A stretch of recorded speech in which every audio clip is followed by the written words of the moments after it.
Hi hello welcome to A J coaching centre. இதுக்கு முன்னாடி நம்ம எடுத்த டாபிக்ஸ் எல்லாமே உங்களுக்கு நல்லா புரிஞ்சிருக்கும் அப்படின்னு நான் நம்புறேன்.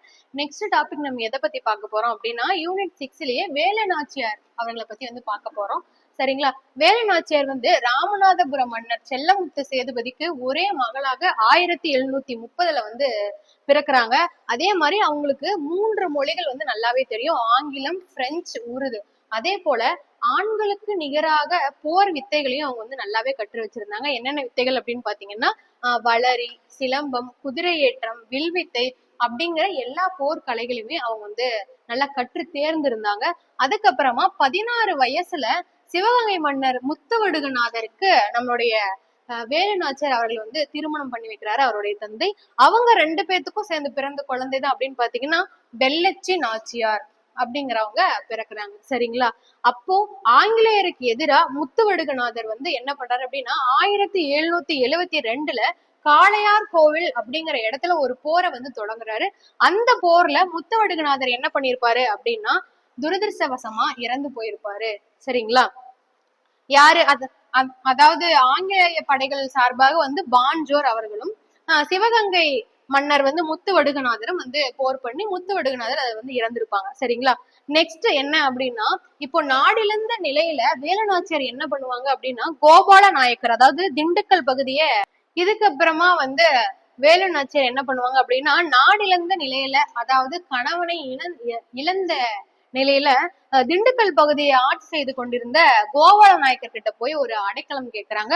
அவருடைய பாதுகாப்புல 8 ஆண்டுகள் திண்டுக்கல்ல இருக்கிற விருப்பாட்சியில தங்கியிருப்பாங்க.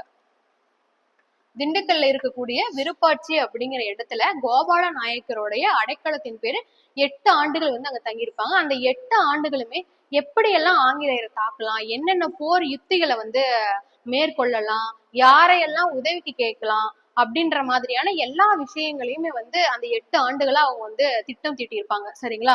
அதுக்கப்புறம் என்ன ஆகும் அப்படின்னா அந்த 8 ஆண்டுகள் கழித்து ஹைதர் அலியோட ஒரு கூட்டணி ஏற்படுத்தணும் அப்படின்னு சொல்லி தன்னுடைய தளவாய், அதாவது போர் தளபதி, அவங்கள அவர் பேர் தாண்டவராயர், அவருடைய தலைமையில ஹைதர் அலி கிட்ட ஒரு கடிதத்தை எழுதுறாங்க. சரிங்களா?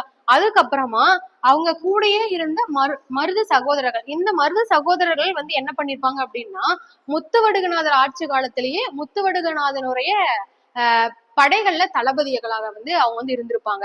இவங்க 2 பேர்த்தோட உதவியோட சிவகங்கையை மீண்டும் கைப்பற்றுறாங்க வேலு நாச்சியார். சரிங்களா? அதுக்கு யாரு ரொம்ப பேருதவியா இருந்தது அப்படின்னா கோபால நாயக்கர், ஹைதர் அலி, அதுக்கப்புறமா மருது சகோதரர்கள், இவங்க எல்லாமே ரொம்ப பேருதவியா இருந்து சிவகங்கையை மீண்டும் கைப்பற்றுறாங்க வேலு நாச்சியார். சரிங்களா? அப்போ அவங்க ஆட்சிக்கு வந்ததுக்கு அப்புறம் சின்ன மருது தன்னுடைய ஆலோசகராகவும் பெரிய மருது தன்னுடைய படை தளபதியாகவும் நியமிக்கிறாங்க வேலு நாச்சியார். அதுக்கப்புறமா ஆங்கிலேயர்களும் மருது சகோதரர்கள் அவங்களுக்கு இடையான ஒரு சின்ன போர் யுக்திகள் எல்லாம் பயன்படுத்தி ஒரு உடன்படிக்கை எல்லாமே ஏற்படுத்தி என்ன பண்ணுவாங்க அப்படின்னா சிவகங்கையோட மன்னரா வேங்கன் பெரிய உடைய தேவரை நியமிப்பாங்க. அவங்களுக்கே தன்னுடைய மகள் வெள்ளச்சி நாச்சியாரையும் திருமணம் செய்து கொடுப்பாங்க நம்மளுடைய வேலு நாச்சியார். அதுக்கப்புறம் என்ன பாத்தீங்க அப்படின்னா மகள் அவங்களுடைய மகள் வெள்ளச்சி நாச்சியார் இருக்காங்க இல்லையா, அவங்க சந்தேகத்திற்கு இடமாக என்ன பண்றாங்க அப்படின்னா இறந்து போறாங்க. அப்படி இறந்து போன உடனே அந்த துக்கத்திலே என்ன பண்றாங்க 1790ல அவங்களுடைய மகள் வெள்ளச்சி நாச்சியார் இறந்து போறாங்க. 1796ல அதுக்கப்புறமா 6 ஆண்டுகள் என்ன அப்படின்னா அந்த துக்கம் தாங்க முடியாமையே நம்மளுடைய நாடும் போயிடுச்சு, மகள் அந்த மாதிரி சந்தேகத்துக்கு இடமான எதுவுமே கண்டுபிடிக்க முடியாத நிலையில இறந்து போயிடுறாங்க. அப்படின்ற துக்கத்துல என்ன பண்ணுவாங்க அப்படின்னா வேலு நாச்சியாரும் இறந்திருப்பாங்க. வேலு நாச்சியார் ஏன் இவ்வளவு ஒரு புகழ்பெற்ற ஆளா நம்ம பாக்குறோம் அப்படின்னா அதாவது இவங்க ஆண்களுக்கு நிகரா ஒரு ஆடை, அணிகலன், அது அப்புறம் போர் திறன்களை எல்லாம் கையாண்டு பிரிட்டிஷ் ஆளுமைகளுக்கு எதிராக உள்நாட்டு படைகளை எல்லாமே திரட்டி போர் செஞ்ச ஒரு புரட்சி பெண். அதனாலதான் இவங்களை என்ன சொல்லுவாங்க அப்படின்னா தென்னிந்தியாவின் ஜான் ஆஃப் ஆர்க் அப்படின்னு இவங்களுக்கு ஒரு பட்ட பெயர் இருக்கு. சரிங்களா? அதுக்கப்புறம் நம்ம வேலு நாச்சியாருக்கு 8 ஆண்டுகள் அடைக்கலம் கொடுத்த கோபால நாயக்கர் யார் இவரு அப்படின்னு பாத்தீங்க அப்படின்னா திண்டுக்கல் பகுதியே ஆட்சி செய்திருந்த ஒரு குறுநில மன்னன் தான் கோபால நாயக்கர். சரிங்களா? அதுக்கப்புறம் இவர் திண்டுக்கல் கூட்டமைப்பு அப்படிங்கிற ஒரு கூட்டமைப்பை ஏற்படுத்துறாரு. இதுல யாரெல்லாம் உறுப்பினர்களாக இருந்தாங்க அப்படின்னா, மணப்பாறையினுடைய லட்சுமி நாயக்கரும், தேவதானப்பட்டியோட பூஜை நாயக்கரும், ஆனைமலையுடைய யதுல் நாயக்கரும் இதுல உறுப்பினர்களா இருந்தாங்க. இந்த மாதிரி ஒரு கூட்டமைப்பை ஏற்படுத்தி ஆங்கிலேயருக்கு எதிராக பல கிளர்ச்சிகளை கோபால நாயக்கர் உண்டு பண்ணியிருப்பாரு. அதுக்கப்புறம் இவர் கோயமுத்தூரை தலைமையிடமாக கொண்டு உள்ளூர்ல இருக்கிற விவசாயிகள், வணிகர்கள் எல்லாத்தோட உதவியோட ஒரு உள்நாட்டு கிளர்ச்சியை கோயம்புத்தூர்ல ஏற்படுத்துவாரு. சொல்ல போனா இந்த தென்னிந்திய கிளர்ச்சியினுடைய தொடக்க புள்ளியா நம்ம கோயம்புத்தூர் சொல்லலாம். கோயம்புத்தூர்ல இருந்துதான் முதல்ல அந்த புரட்சி தொடங்கியிருக்கும். சரிங்களா? அதுக்கப்புறம் பாத்தீங்க அப்படின்னா இந்த இந்த புரட்சி எல்லாம் செய்யறதுக்காக கோபால நாயக்கர் என்ன பண்ணுவாரு அப்படின்னா, திப்பு சுல்தானுக்கு ஒரு ஒரு தூதுக்குழு மாதிரி ஏற்பாடு பண்ணி பரஸ்பர நல்லுணர்வை ரெண்டு பேருமே பேணியிருப்பாங்க. அதுக்கப்புறம் பாத்தீங்க அப்படின்னா, என்னதான் எல்லா கூட்டணிகளையும் சேர்ந்தாலுமே பிரிட்டிஷ் படைகள் கிட்ட இருக்கக்கூடிய போர் தந்திரங்கள், நவீன ஆயுதங்கள் அதை எல்லாமே பயன்படுத்தி திண்டுக்கல் கூட்டமைப்பினுடைய தலைவர் கோபால் நாயக்கரை 1801 பிரிட்டிஷ் படைகள் தோக்கடிச்சிருப்பாங்க. சரிங்களா? இந்த மாதிரியாக கோபால் நாயக்கருடைய வரலாறு முடிவடைஞ்சிருக்கும்.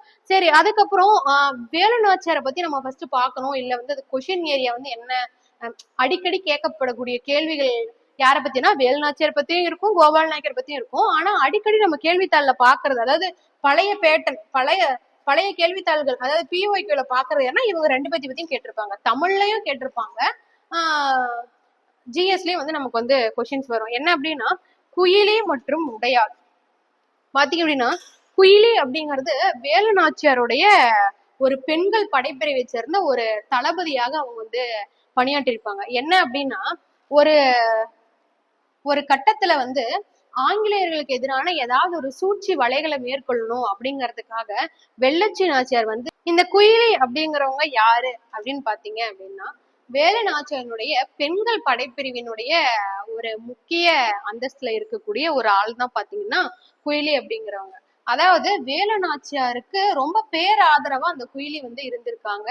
இவங்க தலைமையில ஒரு பெண் படை பிரிவியே வேலு நாச்சியார் அம்மையார் உருவாக்கியிருக்காங்க. சரிங்களா? சரி, அப்படி இவங்க என்னதான் பண்ணாங்க அப்படின்னா, நம்ம இப்பெல்லாம் சொல்லுவோம்ல, ஒரு மனித வெடிகுண்டாவே மாறிட்டாரு அப்படின்ற மாதிரி தன்னை தானே நெருப்பு வைத்து கொண்டு ஆங்கிலேயர்களுடைய அந்த நவீன போர் கருவிகள்லாம் அவங்க ஒரு கிடங்குல வச்சிருப்பாங்க. அந்த கிடங்குக்குள்ள போய் என்ன பண்ணிட்டாங்க அப்படின்னா, தன்னை தானே நெருப்பு வைத்துக் கொண்டு அந்த கிடங்குல போய் அவங்க குதிச்சுட்டாங்க. அப்ப என்ன பண்ணுவாங்க அப்படின்னா, ஆங்கிலேயர்களுடைய மொத்த அந்த ஆயுத கிடங்குமே என்ன இருக்கும் அப்படின்னா வெடிச்சு சிதறி இருக்கும். சரிங்களா? இதுவும் ஒரு வகையான போராட்ட முறையா அவங்க இருந்திருக்கு. அதுக்கடுத்து பாத்தீங்க அப்படின்னா உடையாள் யாரு அப்படின்னா, அங்க ஒரு கால்நடைகளை மேய்த்து கொண்டிருந்த ஒரு மேய்ச்சல் தொழிலை புரியக்கூடிய ஒரு சாதாரண ஒரு பெண் தான் உடையாள். சரிங்களா?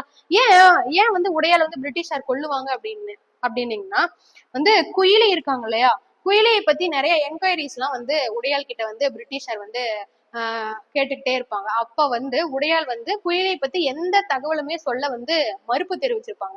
அப்ப பிரிட்டிஷார் என்ன பண்ணிருப்பாங்க அப்படின்னா, உடையாளையுமே கொண்டிருப்பாங்க. நம்ம ஸ்கூல் புக்ஸ் எல்லாம் பார்த்திருப்போம். அப்போ உடையாளுக்கு நடுகள் வச்சு அந்த வேலு நாச்சியார் அம்மையார் பாத்தீங்கன்னா தன்னுடைய தாலியவே கழட்டி அந்த நடுகள் மேல போட்டு போனாங்க அப்படிங்கக்கூடிய தகவல் எல்லாமே நிறைய நம்ம பார்த்திருப்போம். சரிங்களா?